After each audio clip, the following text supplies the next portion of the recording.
Livro do profeta Joel, capítulo de número 2. Eu vou tentar pregar devagarzinho, tá bom? Você traduzir para ele. E vou vencer o Pai do Simão, que nos vem no caminho, você acha? Yes.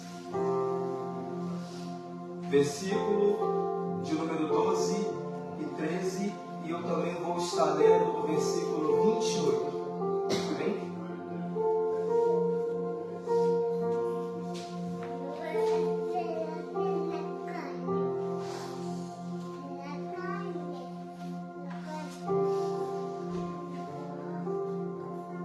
Minha tradução é um pouquinho diferente, tá bom? Aqui tem outra tradução que vocês podem acompanhar. Portanto, agora diz o Senhor: convertei-vos a mim de todo o vosso coração, e com jejum, com choro e com pranto. Rasgai o vosso coração e não as vossas vestes. Convertei-vos ao Senhor vosso Deus, porque Ele é gracioso e misericordioso, tardio em graça, grande em benignidade, e se arrepende do mal. Versículo 28. Acontecerá que, depois, ou em outras traduções, nos últimos dias, derramarei o meu espírito sobre toda a carne. Vossos filhos e filhas profetizarão. Os vossos velhos sonharão sonhos, e os vossos jovens verão visões. E também sobre os servos e sobre as servas, naqueles dias, derramarei o meu espírito, e mostrarei maravilhas no céu, na terra, sangue e fogo e pilares de fumaça. Amém? Você pode sentar glorificando a Jesus?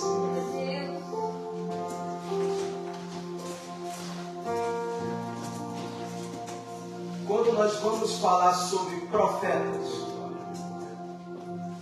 a Bíblia, ela separa os profetas maiores e os profetas menores. Só que nós precisamos entender que profeta maior e profeta menor não está ligado a um grau de importância. Não é isso. É porque existem uns que escreveram mais e outros que escreveram menos. Então tem profetas que fizeram muito mais. Então quem faz muito mais, obrigatoriamente as pessoas vão escrever mais. E quem escreve menos, quem faz menos, a Bíblia fala menos. E é isso que o texto está tentando dizer. Então, quando houve a separação, quando houve a divisão dos territórios em Israel, Deus levantou profetas. E quando nós falamos de profetas do Antigo Testamento, é importante você perguntar e fazer 3 perguntas. Por que Deus levantou? Para quem Deus levantou? E em que contexto Deus levantou? Por que Deus levanta profeta? Nós precisamos entender.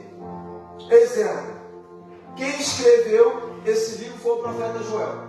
Só que cada profeta profetizava para um povo específico e para um tempo específico. Mas aqui há profetas que viveram no mesmo período. Por exemplo, quando fala-se de Isaías, Miqueias, ou até mesmo o profeta Oséias, eles viveram no mesmo período, mas não profetizavam para o mesmo povo, e não foram usados para a mesma necessidade. Então, quando Deus ele levanta alguns profetas, Deus ele levanta profeta com propósito. Deus não levanta a gente naquela época para falar pelo prazer de falar, não. Deus não levanta cantores para cantar pelo prazer de cantar, não. Deus não levanta pastores, não levanta igrejas, não levanta líderes pelo simples prazer de estar aqui na frente e falar na frente de vocês. Toda pessoa que Deus levanta tem um propósito.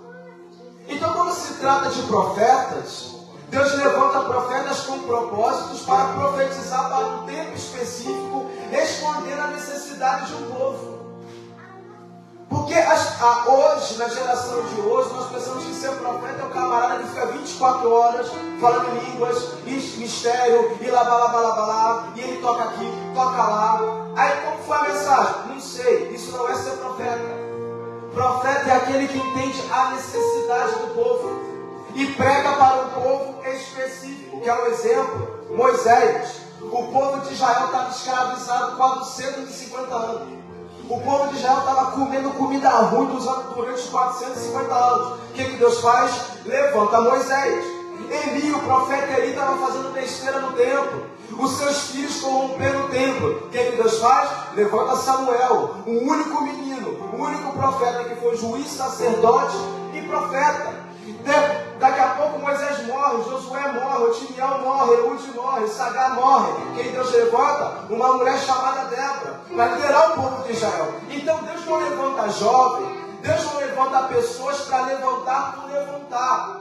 Então Deus vai levantar jovens que têm a vontade de curar outras pessoas. Deus está levantando pessoas que têm vontade de salvar outras vidas. Deus não pode levantar pregadores porque gosta de pregar. Deus não pode levantar líderes porque gosta das atenções. Deus não pode levantar cantores pelo prazer de cantar, não. Deus levanta gente com propósito, gente com objetivo, gente que sabe de onde vem e sabe aonde quer chegar. Jovem, chegou o tempo de você voltar a orar como antes. Chegou o tempo de você voltar a cantar como antes.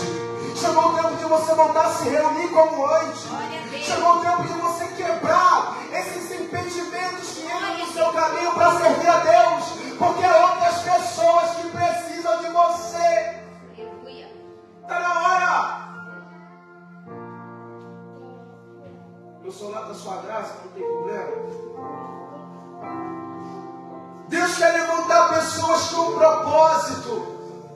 Volta a pregar com propósito. Volta a cantar com propósito. Volta a se reunir. Quando o seu líder te mandar mensagem, se reúna com propósito.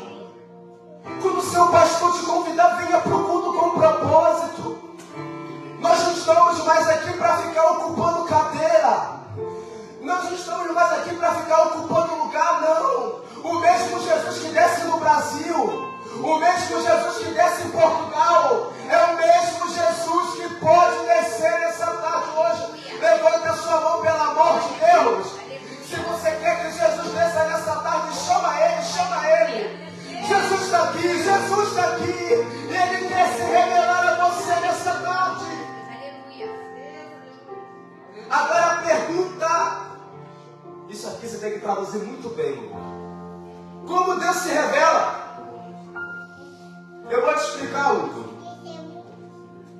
Primeiro capítulo de Gênesis, no versículo de número 1. Criou Deus, no princípio, cria Deus o céu. Primeiro Deus cria aquilo que é espiritual. Depois cria a terra. Primeiro Deus cria aquilo que é o reino. Porque o céu não pode ser, a terra não pode ser parâmetro para o céu. Então Deus primeiro cria o céu. Coloca um firmamento chamado atmosfera. E nessa atmosfera é onde você vê nuvem, pássaro, avião, onde a Ryanair, a Lufthansa entra. E esse céu no grego a gente chama de Ouranos. Nesse céu você passa de avião, você compra a passagem daqui para o Brasil, você vai. Depois Deus cria o segundo céu, chamado universo, aonde vocês veem meteoro, Via Láctea, sistema solar, e aquela coisa toda, onde a NASA está tentando descobrir outros planetas. Esse é o segundo céu. E esse céu nós chamamos de Mesorâneos, o céu superior. Mas primeiro Deus cria um céu chamado Esporâneos. E nesse céu, quando você chega lá, quando o apóstolo João chegou lá, havia um trono. Havia um Deus que estava escrito na sua coxa, Rei dos Reis, Senhor dos Senhores. O seu cabelo era como de uma lã branca, os seus olhos eram como chamas de fogo, os seus vestidos uma veste branca até os pés.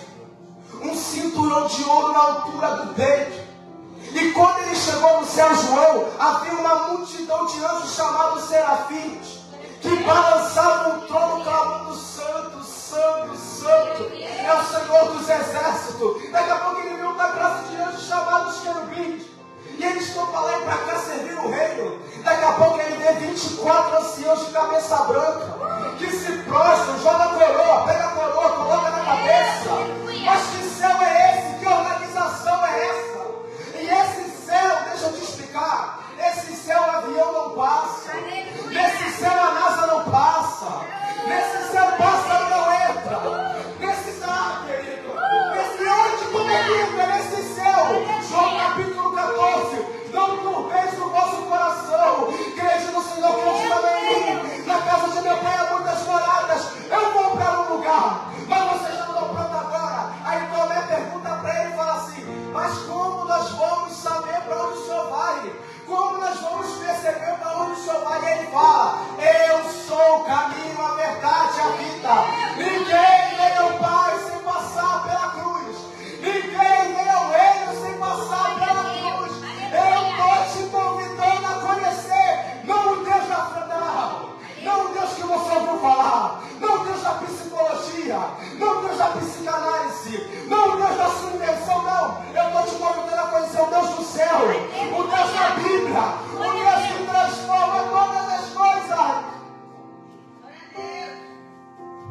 Não dá para entrar no reino sem conhecer Jesus. Olha que coisa linda. Deus se revela na criação. Aleluia. Glória a Deus. Aleluia. Deus se revela na natureza. Deus planta. Deus olha para a terra e fala assim: produza vegetal. Deus olha para o mar e fala assim: produza. Deus tira o homem do pó da terra. E é interessante saber que na ciência as pessoas acreditam no Big Bang. Eu não vou negligenciar tudo que a ciência fala, porque Deus também é o Deus da ciência. Amém. Só que quando Deus ele cria o universo e a terra, era um buraco vazio, meio escuro, não tinha forma, estava tudo feio, tudo quebrado, até que veio uma voz dizendo: haja luz. Aleluia. Eu não sei como é que você entrou aqui nessa tarde, talvez igual a terra, meio vazio, meio quebrado, meio escuro. Só que a notícia boa é que mesmo escuro, mesmo quebrado, mesmo sem forma, havia um espírito que se movimentava. Ah, querido, talvez você venha aqui nessa tarde toda arrastando, mas é porque tem um espírito que está se movimentando aí. O espírito está se movimentando. O espírito tem tocado você pela madrugada. O espírito tem falado contigo: vem, vem, vem. E se ele se movimenta é porque ele acredita em você ainda. Ele acredita que tem luz, ele acredita que tem esperança ainda. Glória a Deus. Venha o teu reino. Aleluia. Seja feita a sua vontade. A minha, coitado de mim. A sua, aí está ruim demais. E quando o reino ele entra, ele se revela. Deus se revela na criação. Deus se revela na natureza. Deus se revela na plantação. Deus se revela na natureza do homem. Deus se revela no seu corpo, na sua alma, no seu espírito. Quando o homem ele foi criado, ele era apenas um boneco. Aí Deus vai lá e sopra o fôlego da vida. Glória a Deus. O homem passa a ter alma. O homem passa a ter vontade, ter desejo.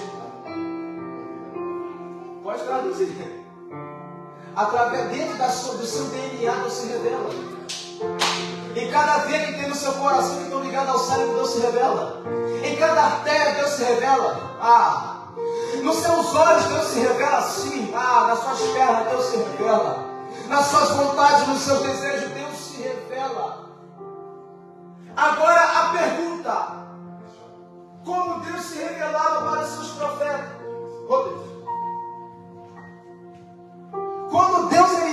alguém, antes dele se revelar ao povo, ele se revela para ele. Antes de eu pregar aqui para vocês, Deus precisa se revelar para mim primeiro. E como Deus se revela na história? Na sarça. Moisés está há 40 anos. Anda. Mais 40 anos ainda. Príncipe do Egito. Daqui a pouco chega uma luz e desce no monte. Quando Moisés está entrando, ele fala: tira a sandália dos pés. Sandália que era do deus egípcio chamado Ra. Porque Moisés saiu do Egito, mas continuava com o Egito dele. Então quando ele se apresenta na presença de Deus, ele fala: tira a sandália. Ter duas vidas não dá. Ter dois senhores não dá. Para mim se revelar ao meu povo lá em Israel, primeiro eu preciso me revelar a você. E como Deus se revela ainda? Através do profeta Samuel. O profeta ali se revela, se corrompe, daqui a pouco vem Deus chamar um menino de 9 anos, Samuel. Então Deus também se revela na madrugada. Como é que Deus se revela ainda? Através do templo. O templo acabou de ser construído, Vinícius. E quando o templo acaba, quando o povo acaba de orar, desceu um fogo dentro do templo, invadiu o templo. E a presença era tão grande que o sacerdote nem conseguiu entrar. O tamanho da presença que desceu no templo. Como Deus se revela, Isaías capítulo 6, eu vi o Senhor assentado sobre o alto trono. O seu séquito enchia o templo.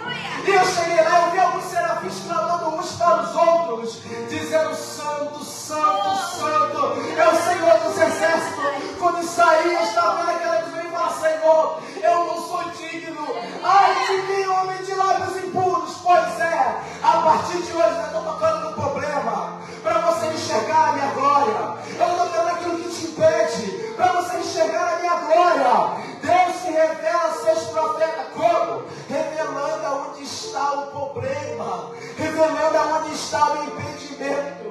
E como Deus se revela ainda? Profeta Ezequiel, preso no cativeiro. Quando ele está preso no cativeiro, ele vê o céu se abrindo dentro do cativeiro. E é engraçado que na Bíblia, Deus não se revela no seminário, não. Deus não se revela no grande congresso. Sabe onde Deus se revela? No cativeiro. Quando está todo mundo preso, quando está todo mundo depressivo, quando está todo mundo ansioso, é ali que Deus vai se revelar. É como Ezequiel entra no vale de ossos secos. Daqui a pouco Deus levanta aqueles ossos. E o que Deus vai dizer nesse versículo? Eu vou tirar de você essa sepultura que tem matado o teu ministério, que tem matado a tua carreira, que tem matado os teus sonhos. Eu estou dando vida para você nessa noite. Levanta a sua mão, pelo amor de Deus.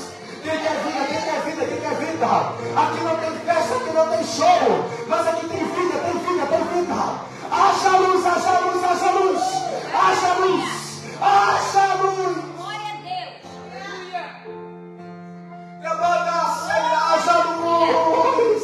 Haja luz na sua casa. Haja luz nos teus sentimentos. Haja luz na sua juventude. Haja luz no seu futuro.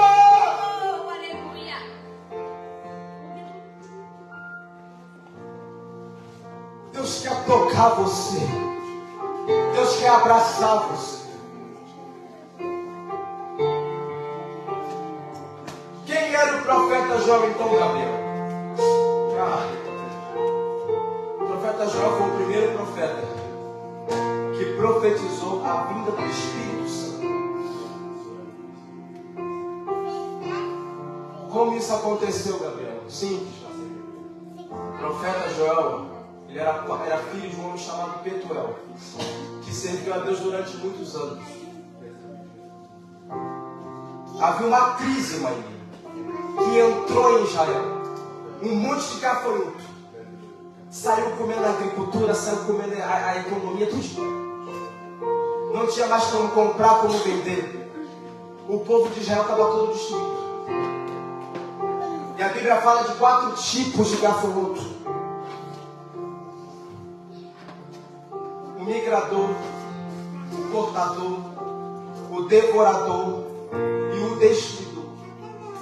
Você conhece alguém que quer sair desses requisitos aí? Você conhece alguém que gosta de migrar você, cortar você, destruir você, devorar você? O gafanhoto entra. Pensa numa crise. Joel sai pela rua, fala, Joel, eu fico imaginando, conjecturando aqui com vocês. Imagina Joel, lembra da época do Covid? Você lembra? Joel passando pela rua, grávida chorando, os mercados chorando, a igreja chorando, os pastores chorando. Quem vai nos sustentar no meio dessa crise? Quem vai nos sustentar no meio desse problema? E hoje é o século das crises, né? Crise de ansiedade, crise emocional, crise sentimental, crise na carreira. Olha quanta crise o jovem enfrenta. É por isso que o pregador eclesiástico vai dizer: lembra do teu Criador nos dias da tua mocidade, para quando chegar o dia ruim, você não chegar para mim e falar que quer sair da igreja. Quando a situação apertar, você não falar para mim que a culpa é do pastor. Quando a situação apertar, você falar para mim que a culpa é da liderança. No meio da crise, jovem, você lembra de tudo. A gente lembra dos amigos, lembra do namorado, lembra da Netflix, lembra das novelas, lembra dos amigos de copa. A pergunta é, no meio da crise, quem vai te sustentar? Quando você der aqueles piti, quando você der aquelas crises de doideira, dentro do seu quarto, quando dá aquelas vontades de você se mutilar, sabe? Quando dá vontade de você pegar as suas coisas e sair embora por aí sem direção nenhuma. Você acha que eu nunca passei por isso? Passei também. Mas a pergunta é para mim e para você nessa tarde. Há uma crise. Só que a diferença é que você é um jovem que tem propósito. Lembra de José? José ou Vinícius? Todo mundo vê José como um bonzinho, como um inocente. Não! José tinha privilégio, era filho do papai, ganhou uma túnica. Eu sei que o que os irmãos José fizeram com José foi uma barbaridade. Eu sei que foi horrível. Mas pensa comigo. Os rapazes todos saíram de manhã cedo para trabalhar, debaixo de sol quente. Aí veio um moleque de 17 anos, nunca fez nada e ganhou uma túnica. A pior coisa que tem, irmão caçula. Não faz nada. Aí ganhou uma túnica. E além de ganhar essa túnica, ainda falava mal dos irmãos. Mas por graça, Deus escolheu José. Aí Deus precisa tirar José de perto do papai e da mamãe e mandar para uma terra chamada Egito para comer comida ruim. Porque no Egito túnica não sustenta. No Egito privilégio não sustenta. No Egito papai e mamãe não vai estar. No Egito você vai ter que ser crente.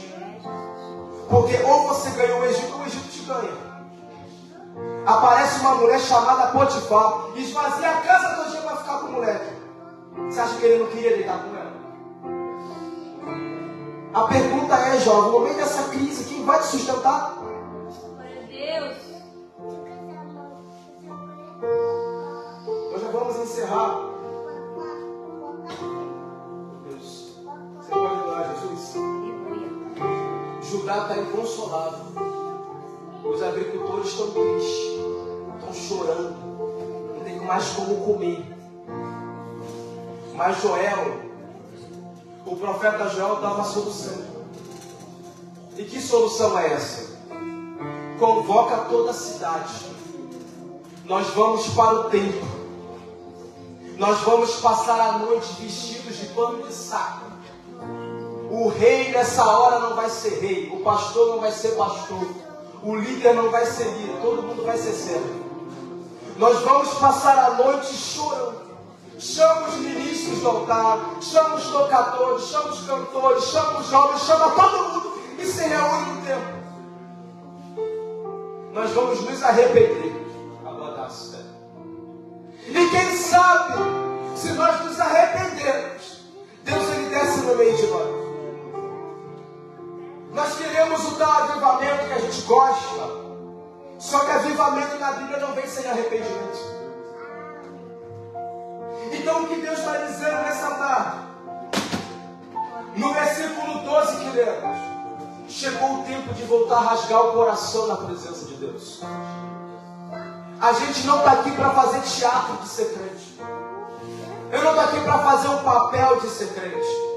Eu estou convidando você, jovem, que se coloca de pé em nome de Jesus. Abraço. Eu estou convidando você nessa tarde. Ai, Deus. Depois dessa palavra que aqui foi pregada, eu estou convidando você a rasgar o seu coração. No meio dessa crise, no meio desse problema,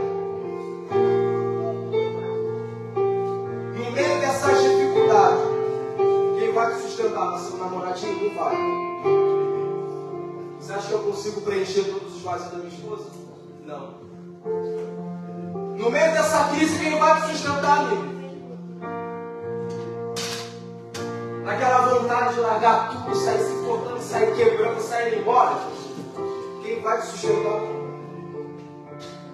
Eu vou convidar você a fechar os teus olhos.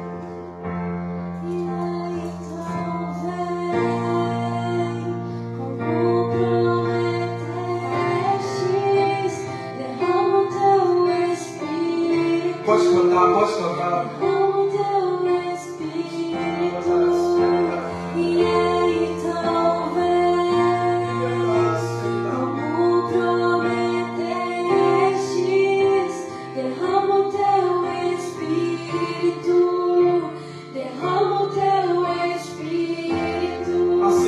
Joel no capítulo 2, assim como Atos capítulo 2, nos últimos dias, eu derramarei o meu Espírito. Só que quem nessa palavra fecha os seus olhos, pelo amor de Deus. Eu estou te convidando, não vai receber chave de carro ou chave de casa. Eu estou te convidando para receber o Espírito. Eu estou te convidando para se derramar na presença do Espírito. Quem quiser chorar, chora. Quem quiser glorificar, glorifica. Quem quiser ficar de joelho, fica. Vai, Jesus. Vai, Jesus. Assim como o Senhor se revela na criação, revela-te a nós nessa tarde. Assim como o Senhor revela os seus profetas, revela-te a nós nessa tarde. Santo de Deus, há uma presença aqui, Jesus. Há uma presença aqui, Jesus. Há uma presença aqui, Jesus. Há uma presença aqui, Jesus. E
Vem Espírito, revela-te, Jesus.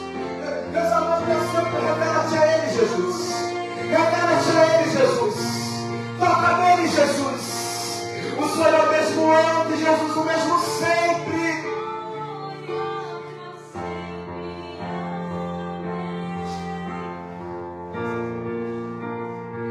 Tem alguém que precisa entregar sua vida a Jesus nessa tarde?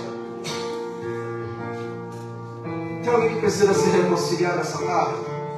Eu não estou perguntando a sua igreja, a sua denominação. Eu não estou perguntando a placa, eu não estou perguntando isso. Eu estou perguntando quem quer entregar sua vida a Jesus. Aonde você vai congregar depois é uma escolha sua. O mais importante para mim é que não perca sua alma para o inferno e para o mundo. Feche os olhos em nome de Jesus. Quem quer entregar sua vida para Jesus hoje? Fala um sinal com a mão assim. Vem, Edson.